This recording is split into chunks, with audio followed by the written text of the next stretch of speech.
మన దేశంలోని వివిధ ఆలయాల్లో శ్రీ మహావిష్ణువు వివిధ అవతారాల్లో దర్శనమిస్తూ ఉంటాడు. కానీ సింహాచలంలో మాత్రం మనం 2 అవతారాలను ఒకే చోట దర్శించుకోవచ్చు. అయితే ఇక్కడ శ్రీ వరాహ లక్ష్మీ నరసింహస్వామి నిజరూప దర్శనం ఏడాదిలో ఒక్కరోజు మాత్రమే కలుగుతుంది. అదే వైశాఖ శుద్ధ తదియ అంటే అక్షయ తృతీయ రోజు.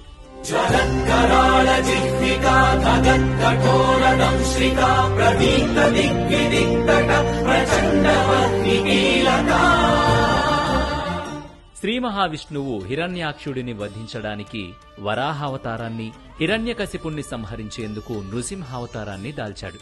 కశ్యప ప్రజాపతి కుమారులైన ఈ ఇద్దరు సోదరులను వధించేందుకు శ్రీహరి కృతయుగంలో 2 అవతారాలను వెంటనే ధరించారని పురాణాలు విశ్లేషించాయి. హిరణ్యాక్షుడిని వధించి వరాహావతారాన్ని విరమింపచేసేలోగా హిరణ్యకశిపుడు ప్రహ్లాదుణ్ణి సముద్రంలోకి నెట్టివేశాడు. తనను రక్షించమని ప్రహ్లాదుడు పిలవడంతో స్వామివారు తొందరలో వరాహ రూపం వదలకుండానే నృసింహుడిగా ప్రత్యక్షమయ్యాడు. దీంతో అదే రూపంలో వరాహ నృసింహుడిగా సింహాచల కొండపై కొలువయ్యాడు.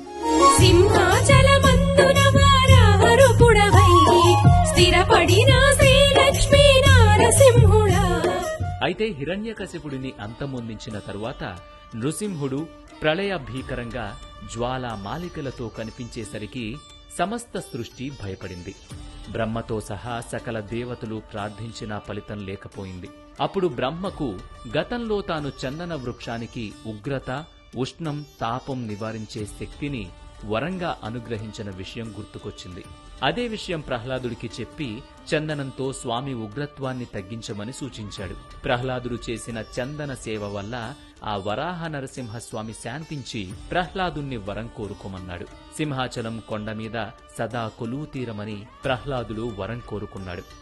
బ్రహ్మాండ పురాణం ప్రకారం పాహి శ్రీమన్నారాయణ అని ప్రహ్లాదుడు పిలవగానే గరుత్మంతుడిపై నుంచి ఒక్క ఉదుటన కిందకు దూకడంతో స్వామి దివ్య చరణాలు పాతాళంలోకి దిగబడ్డాయి. అందుకే సింహాచలంలో వరాహ నారసింహుడి పాద దర్శనం భక్తులకు లభించదు. ప్రహ్లాదుడి తదనంతరం కాలక్రమంలో వరాహ నారసింహాకృతి మట్టి పుట్టలో నిక్షిప్తమైంది. కొన్ని వేల ఏళ్ల తర్వాత పురూరవ చక్రవర్తికి వరాహ నరసింహస్వామి కలలో కనిపించి తన ఉనికి తెలియజేశాడు. వైశాఖ శుద్ధ తదియ నాడు సింహాచలం కొండపై వరాహ నృసింహుడి విగ్రహం బయటపడింది.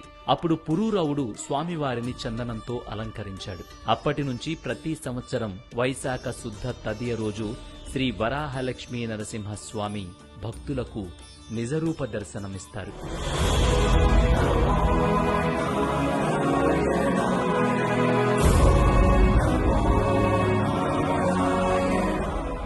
ఈ అవకాశం కొన్ని గంటలు మాత్రమే ఉంటుంది. ఆ సమయంలో లక్షల మంది భక్తులు స్వామిని దర్శించుకుని చందనాన్ని ప్రసాదంగా స్వీకరిస్తారు. పూజా కార్యక్రమాలు పూర్తయిన తర్వాత స్వామివారికి తిరిగి చందనం లేపనం చేయడంతో శివలింగాకారుడిగా దర్శనమివ్వడం అద్వైత దర్శనానికి ప్రతీక.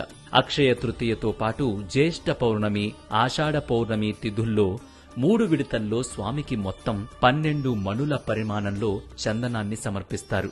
ఎందుకంటే స్వామివారు శాంతమూర్తిగా ఉంటేనే అంతా చల్లగా ఉంటారని భక్తుల నమ్మకం.